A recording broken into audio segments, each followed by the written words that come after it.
We will begin with the vaccine rollout, that news that it's going to be brought forward slightly. This surely is good news for the economy. Oh, yeah, no, it's got to be. And even the announcement itself will lift confidence, consumer confidence and business confidence in the economy. And also the news now that Qantas is taking international bookings from the second half of this year, gives us some confidence that things will be up and running pretty soon. And not just in aviation, but also that's obviously going to help trade and tourism. And if we look at the domestic aviation situation first before we head on to Qantas's international plans, how are we expecting that will recover? Because we know obviously it's been a massive hit, particularly with border closures, but then also, I guess, the downfall in amount of business travel occurring. Yeah, you're right. I mean, the Sydney-Melbourne business travel route is one of the busiest and most profitable in the world. I think there's one in Japan that would be equivalent. And I think what's interesting is that you can see how profitable the domestic aviation route is between Sydney and Melbourne and also, Sydney and Brisbane. And the fact that Rex is joining Virgin and Qantas after that lucrative business dollar. So it just tells you that, it's obviously a very vibrant domestic market in a business sense. And that's even before you put on domestic tourism. So that's a very strong sign, given that it's going to be very competitive.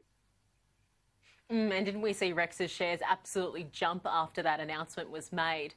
But if we turn then internationally, Qantas has said it wants to take those bookings for the second half of the year. How does that mean things will play out? Because obviously it's not their call. It still comes down to the government deciding how international situation looks. Exactly. No, you're right. It's government fiat whether to allow people to leave the country, let alone where they'll go. I'd imagine that this talk of a trans-Tasman aviation bubble will come first, given obviously the very strong economic and trade links between Australia and New Zealand, and also the success New Zealand's had in tackling COVID. I suspect we'll see something with New Zealand, something with the Pacific, something probably with Singapore, given how important it is pivotally to Southeast Asia. And probably, there's talk of Taiwan. Taiwan is probably the most successful country in terms of tackling COVID, despite its location and the amount of travel that occurs. So we could see something with Singapore, Taiwan, the Pacific, New Zealand and Australia, and then the rest of the world. So that's probably a good sign for the Asia Pacific, which has got on top of COVID a lot better than some other parts of the international aviation and trade market. Good sign for those two who have some itchy feet and are just gearing up to try and get overseas again.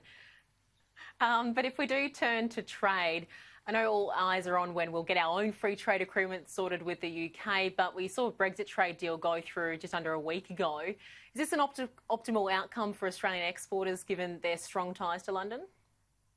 Well, there's been a real Kylie effect. That is, Australian exporters tend to go to London first before they go across the channel to the continent and onwards and upwards. So there's over 6,000 exporters there.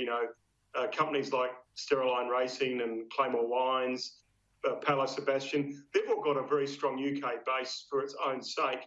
And I think the fact there is now a deal means that they don't get whacked with tariffs if they do try their luck in France or Germany. But again, 6,000 small, medium-sized enterprises exporting to the UK, double that of Germany or France, which are very significant economies, just shows that the UK has been on the map for Australian exporters, despite the rise of Asia and so on. And in some ways, having the UK tied up with the European Union has been quite good for Australia, because we've been able to be very competitive in China and Japan and Korea and the other economies in Asia without the Brits competing with us. And at one stage, Prince Andrew was the UK Trade and Investment Ambassador. So with competition like that, you'd think Australia would be in a pretty good position. So it's probably good they've got their attentions still locked into Brussels for our sake.